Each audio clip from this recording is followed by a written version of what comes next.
नाशिकच्या चांदवडमधील श्री नेमिनाथ जैन ब्रह्मचारी शिक्षण संस्थेने वनविभागाची जमीन लाटल्याचा प्रकार लोकशाही मराठी वृत्तवाहिनीने समोर आणलाय। एवढंच नाही तर केंद्र सरकारची परवानगी न घेता वनविभागाची जमीन परस्पर बनावट कागदपत्रांद्वारे लाटल्याचा प्रकार समोर आला होता। या प्रकरणी ज्येष्ठ समाजसेवक कांतीलाल जैन यांनी महसूल खात्याचे अतिरिक्त मुख्य सचिव मिलिंद म्हैसकर यांची भेट घेतली होती। यानंतर या सगळ्या प्रकाराची चौकशी करण्यासाठी वनविभागाकडून समिती नेमण्यात आली आहे।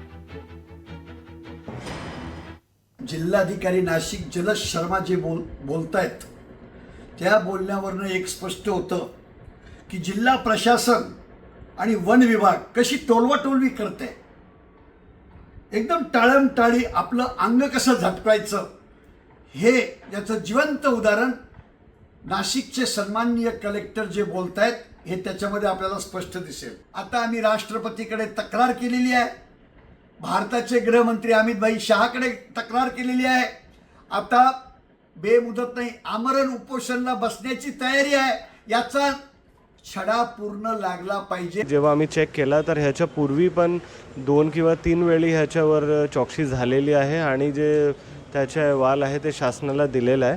ते अहवालची कॉपी आम्ही पुरवतो आणि त्याच्यासोबतच जर आता आम्हाला परत नव्याने आले ह्यामध्ये तर अशा प्रकारच्या केसेसमध्ये आम्ही वन विभागाला विचारतो की त्यांचे काय मत आहे ह्या विषयामध्ये की ह्यामध्ये काही अशा प्रकारचं झालं आहे की नाही।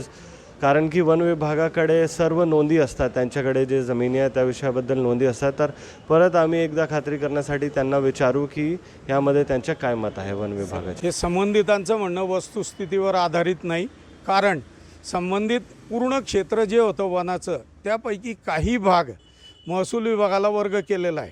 त्यामुळे वनसंवर्धन कायदा 1980 कलम 2(1) प्रमाणे राखीव वनाचा काही भाग सीज टू बी रिझर्व झालेला असला तरी त्या वनजमिनीला वनसंवर्धन कायदा लागू होतो। लोकशाही मराठी ऐका, पहा, जागरूक रहा।